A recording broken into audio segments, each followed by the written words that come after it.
Hello दोस्तों, आज के इस वीडियो में हम जैव तकनीक के अनुप्रयोग के अंतर्गत आनुवांशिक रूप से रूपांतरित जीवों के बारे में समझेंगे। तो आइए इस वीडियो को शुरू करते हैं। इसको अन्य कई नामों से जाना जाता है, जैसे जीएम जीव, ट्रांसजेनिक जीव, परजीवी जीव या जीएमओ, जेनेटिकली मॉडिफाइड ऑर्गेनिज्म। इनके नाम में ही छुपा हुआ है आनुवांशिक रूपांतरण, अर्थात इनके जीनोम में रूपांतरण करके नए जीव तैयार किए गए हैं। आइए इसको रफ जैसा समझिए। जैसे एक पादप कोशिका को लेते हैं, मान लीजिए बीटी कपास की एक कोशिका को ले लिए। ये इसका जीनोम है, अर्थात डीएनए है। इस डीएनए में हमको इस बीटी जीन को चाहिए। बीटी जीन कहाँ से मिलेगा? बैसिलस थुरिंजेसिस जीवाणु से। ये मान लीजिए उसका प्लाज्मिड है और ये उसका बीटी जीन है। ये जीन हमको इसमें प्रवेश कराना है।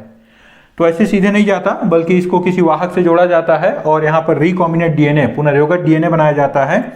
रिकॉम्बिनेंट डीएनए टेक्नोलॉजी, इसका वीडियो हमारे चैनल पर बना हुआ है, आप देखकर आसानी से समझ सकते हैं कि कैसे आरडीएनए तैयार किया जाता है। तो यहाँ पर एक वाहक लेंगे, चूंकि पौधा है तो पौधे में सामान्यतः वाहक एग्रोबैक्टीरियम ट्यूनिफिशियंस, इसका प्लाज्मिड को लिया जाता है। ये देखिए, ये हो गया। सेम डिस्ट्रक्शन एंडोन्यूक्लियस एंजाइम से कट करेंगे इसको और उसके बाद ये इससे आकर के जुड़ेगा। तो यहां मैं पूरा डिटेल नहीं बता रहा हूं, ये समझ लीजिए कि वाहक हो गया, इसको जोड़ लिया अपने में। अब इसको इसके भीतर प्रवेश करा देंगे, इस कोशिका के भीतर, इसके भीतर प्रवेश करेगा और इसके साथ जाकर के ये अपना लक्षण को भी दिखाएगा। मान लीजिए ये हिस्सा, ये वाला जीन इसके भीतर आ गया। अब क्या करते हैं, देखिए पादप कोशिका है, पौधों में बहुत आसानी से जीएम पौधे तैयार किए जा सकते हैं, क्योंकि इस कोशिका को आगे हम सूक्ष्म प्रसारण, जो माइक्रो प्रोपागेशन है, उस विधि के द्वारा एक कोशिका से ही कई पौधे तैयार कर सकते हैं। इसको संवर्धन माध्यम में ले जाकर के रखेंगे और यहाँ संवर्धन माध्यम, मान लीजिए कोशिका हो गया, तेजी से समसूत्री विभाजित करके कोशिकाओं का पूरा गुच्छा बना देता है। समसूत्री विभाजन से कई कोशिकाएं बना देता है। इस कोशिकाओं के गुच्छा को कैलस कहते हैं। और उसके बाद इसमें से प्रत्येक कोशिका को अलग अलग करके, जब अलग अलग संवर्धन माध्यम में तैयार किया जाता है तो हर कोशिका से अलग अलग पौधा तैयार हो जाता है। ये देखिए इस तरह से। तो एक ही समय में आप काफी संख्या में पौधा तैयार कर सकते हैं सूक्ष्म प्रसारण विधि के द्वारा। इन सभी पौधों में ये जीन उपस्थित होगा, मतलब इस जीन का लक्षण दिखाई देगा सभी में। जंतुओं में थोड़ा सा अलग होता है। देखिए जंतुओं में ये जो आरडीएनए है, इसको जिस कोशिका में प्रवेश कराते हैं, ये कोशिका या तो अंडाणु हो सकता है या शुक्राणु हो सकता है या फिर जाइगोट हो सकता है। तो उसमें इस तरह से एक ही साथ आप बहुत अधिक संख्या में नए जंतु तैयार नहीं कर सकते। तो देखिए इस तरीके से जीएम जीव तैयार किए जाते हैं। अब परिभाषा क्या होगा कि किसी जीव, मान लीजिए किसी जीव है, किसी जीव के जीनोम में, इस जीनोम में अन्य जीव के डीएनए या जीन के समावेश से जो नए जीव बनते हैं, इनको कहते हैं आनुवांशिक रूप से रूपांतरित जीव या ट्रांसजेनिक जीव। और इस तरह के ट्रांसजेनिक जीव कुछ जीवाणु, कुछ कवक, कुछ पौधे और कुछ जंतुओं में तैयार किए गए हैं। सामान्यतः हम दो समूहों में ज्यादा अध्ययन करते हैं, पहला है पौधे और दूसरा जंतु। तो इनको जीएम पौधे कह लें, जीएम फसलें कह लें, इनको आप जीएम जंतु कह लें या परजीवी जंतु या ट्रांसजेनिक जंतु। और परिभाषाएं बहुत आसानी से आप तैयार कर सकते हैं। देखिए जीएम पौधे ऐसे पौधे जिनके जीनोम में अन्य जीव के डीएनए या जीन को समावेश करके पौधे तैयार किए गए हैं, इन्हें जीएम पौधे कहते हैं। जैसे बीटी कपास, बीटी मक्का, गोल्डन राइस और जीएम धान, आलू, सोयाबीन, टमाटर आदि। इस तरीके से परजीवी जंतु किसे कहते हैं? तो ऐसे जंतु जिनके जीनोम में अन्य जीव के डीएनए या जीन को प्रवेश करा करके नए जीव बनाए गए हैं, इन्हें परजीवी जंतु कहते हैं। और इनके उदाहरण में जो सबसे ज़्यादा परजीवी जंतु बनाए गए हैं वो है परजीवी चूहे, ये 95% तक, और बाकी जो 5% है वो बाकी ये सब हैं। परजीवी सुअर, परजीवी गाय, परजीवी मछली, भेड़, खरगोश आदि। तो चलिए अब बारी बारी से हम इनके बारे में समझें और इनके उद्देश्य और लाभ क्या होते हैं समझें। साथ ही साथ ये जो बीटी कपास एक बहुत महत्वपूर्ण पॉइंट है, बीटी मक्का, गोल्डन राइस, इन सभी के बारे में भी समझें। जीएम पौधों के महत्व या उनके लाभ को आप इस तरीके से समझ सकते हैं। पहला है कि जीएम पौधे विषम परिस्थितियों के प्रति सक्षम होते हैं। जहां पर प्रतिकूल परिस्थिति है, बहुत अधिक गर्मी है, ताप है, सूखा है या बहुत अधिक लवणता है, वहां पर भी ये पौधे अच्छी उपज देंगे। दूसरा है, ये पीड़कनाशी प्रतिरोधी फसलें होते हैं। कुछ किस्म ऐसे तैयार किए गए हैं जो पीड़कनाशी हैं, जैव पीड़कनाशी। सामान्यतः फसलों में जब कीट लगता है तो बाहर से हम रासायनिक पदार्थों का छिड़काव करते हैं, लेकिन इससे ऐसे किस्म तैयार किए गए हैं कि उसमें यदि कोई आकर कीट बैठता है, उसको खाना चाहता है, तो जैसे खाएगा वो खुद ही मर जाएगा। मतलब खुद ही बीटी कपास एक जैव पीड़कनाशी है। तो इसके उदाहरण आते हैं बीटी कपास, बीटी मक्का। बीटी कपास को डिटेल देखेंगे। उसके बाद अगला है उच्च गुणवत्ता वाले पौधे। ये जो जीएम पौधे होते हैं ये उच्च गुणवत्ता मान वाले होते हैं, जैसे गोल्डन राइस। चावल का ऐसा किस्म है जिसमें विटामिन ए प्रचुर मात्रा में है। देखिए, हम लोग जानते हैं चावल में मुख्यतः कार्बोहाइड्रेट पाया जाता है, लेकिन उसमें जीएम पौधा जो गोल्डन राइस है, इसको ऐसा तैयार किया गया है कि उसमें विटामिन ए उत्पन्न करने वाली जीन को डाल दिया गया है, और उसी का जो बीटा कैरोटीन होता है उसके कारण ये चावल गोल्डन कलर का दिखाई देता है, सुनहरे रंग का दिखाई देता है। इसीलिए इस चावल को गोल्डन राइस कहते हैं। तो इसको भी ध्यान रखें कि गोल्डन राइस जिसमें विटामिन ए पाया जाता है। अगला पॉइंट बता सकते हैं, पौधों की खनिज उपयोग क्षमता में वृद्धि। जैसे नाइट्रोजन फिक्सेशन जीन का स्थानांतरण करके दाल कुल के पौधों की जड़ों में जो राइजोबियम पाया जाता है वह नाइट्रोजन का स्थिरीकरण करता है, वायुमंडलीय नाइट्रोजन का। यदि उसके जीन को निकालकर बाकी पौधों में भी डाल दिया जाए तो ये भी नाइट्रोजन का स्थिरीकरण करना चालू कर देंगे। तो इस तरह से भूमि की उर्वरा शक्ति बढ़ जाएगा। तो इस तरह से जो खनिज उपयोग क्षमता है वो वृद्धि हो जाएगा पौधों में। अगला है, जीएम पौधों के द्वारा हम वसा, ईंधन और औषधि महत्व के जो पौधे हैं उनका उत्पादन भी कर सकते हैं। अब चलिए देखते हैं बीटी कपास के बारे में। देखिए, बीटी कपास एक जैव पीड़कनाशी है, अर्थात इस पर जब कोई कीट आकर बैठेगा, इसकी पत्तियों को खाएगा तो मर जाएगा। मतलब खुद ही एक पीड़कनाशी है। तो यदि आता है उदाहरण कि एक जैव पीड़कनाशी का उदाहरण दीजिए तो बीटी कपास, बीटी मक्का दे सकते हैं। इसके नाम के अर्थ को समझिए। बीटी से आशय होता है बैसिलस थुरिएंजेसिस, एक जीवाणु का नाम है जो कि मृदा में पाया जाता है।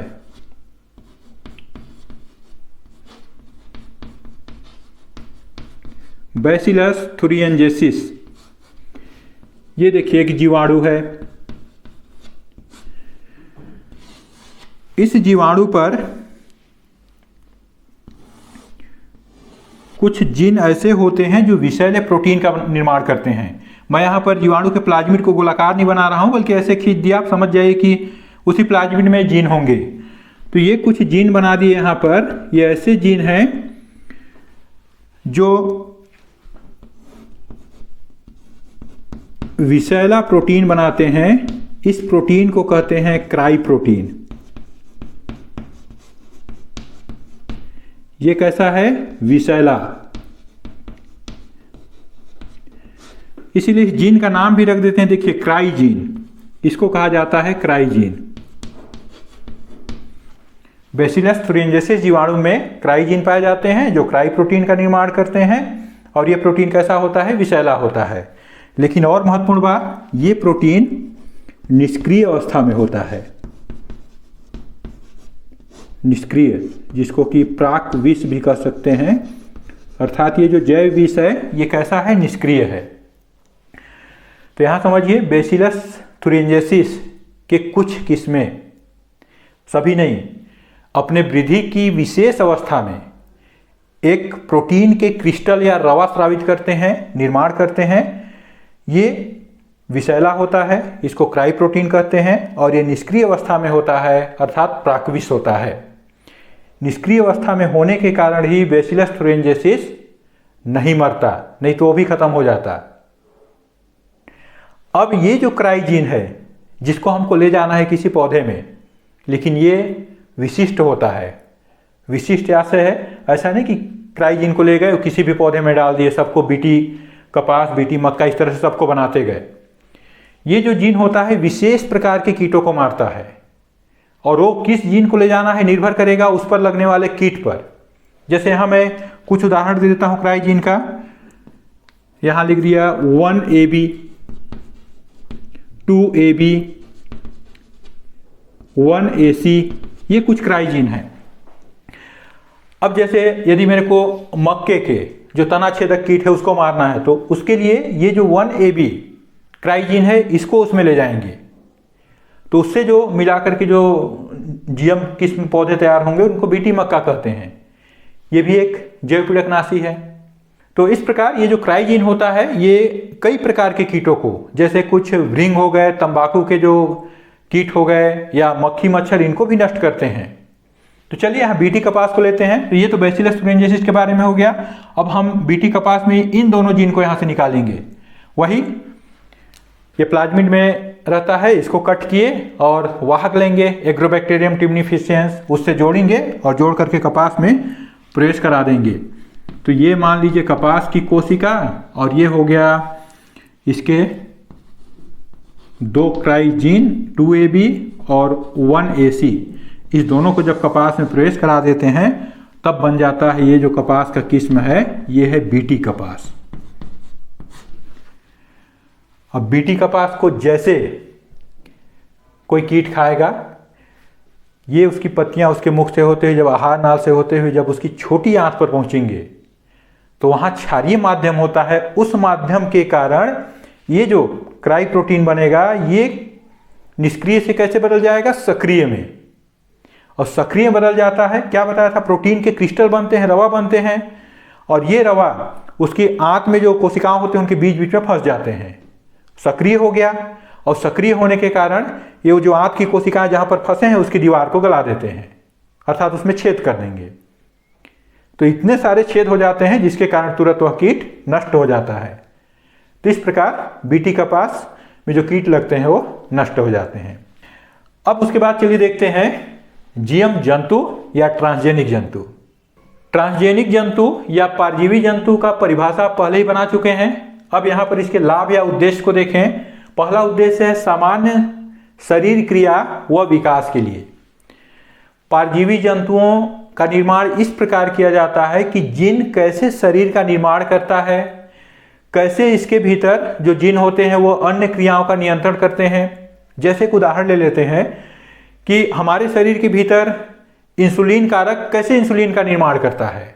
अब उसी इंसुलिन कारक को किसी परजीवी जंतु के भीतर प्रवेश करा दें और उसके भीतर इंसुलिन का निर्माण कराएं, तो वहां पर जो इंसुलिन बनेगा उसका उपयोग हम मनुष्यों के लिए कर सकते हैं।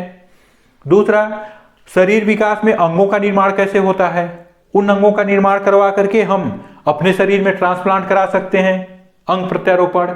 तो ये सामान्य शरीर क्रिया विकास हेतु परजीवी जंतुओं का उपयोग किया जाने लगा है। अगला है रोगों के अध्ययन में। परजीवी जंतु इस प्रकार तैयार किए जाते हैं कि उस पे रोग कैसे बनते हैं, मतलब जीन किस प्रकार रोगों का निर्माण करते हैं उसका अध्ययन किया जाता है। जैसे ये कैंसर, अल्जाइमर्स, ऐसे रोगों का अध्ययन करने के लिए ये परजीवी जंतु उसके नमूने हो गए। जब रोग बन रहे हैं तो उसका उपचार भी किया जा सकता है, तो नए उपचार ढूंढने के लिए इन परजीवी जंतुओं का उपयोग किया जाता है। अगला देखिए जैविक उत्पाद में। जैविक उत्पाद में मानव प्रोटीन के निर्माण में, मनुष्य के भीतर जो प्रोटीन का निर्माण हो रहा है उस प्रोटीन का निर्माण परजीवी जंतुओं में किया जा रहा है। जैसे अल्फा 1 एंटीट्रिप्सिन, इस एंजाइम का निर्माण हमारे यकृत के द्वारा होता है और यह हमारे यकृत और फेफड़ा को संक्रमण से बचाता है। अब इसका निर्माण परजीवी भेड़ में किया जाने लगा। हमारे शरीर में वयस्क अवस्था में इसकी कमी से एम्फीसीमा बीमारी होता है और इसमें निर्माण करके इसका उपचार किया जाने लगा। दूसरा प्रोटीन है अल्फा लेक्टेल्बुमिन, ये मनुष्य के दूध में पाया जाने वाला प्रोटीन है। अब इसका निर्माण भी परजीवी गाय, जिसका नाम रख दिए हैं रोजी, उसमें किया जाने लगा। वो भी कितना मात्रा में, देखिए 2.4 ग्राम प्रति लीटर में। अब मनुष्य में माता का दूध शिशुओं के लिए सर्वोत्तम होता है। ऐसा दूध यदि गाय में उत्पन्न होने लगा तो देखिए कितना इस गाय के दूध का पोषण बढ़ जाएगा, कितना हमारे लिए उपयोगी होगा। तो इस तरह से मानव प्रोटीन का निर्माण भी परजीवी जंतुओं में किया जाने लगा है। अगला है टीका सुरक्षा।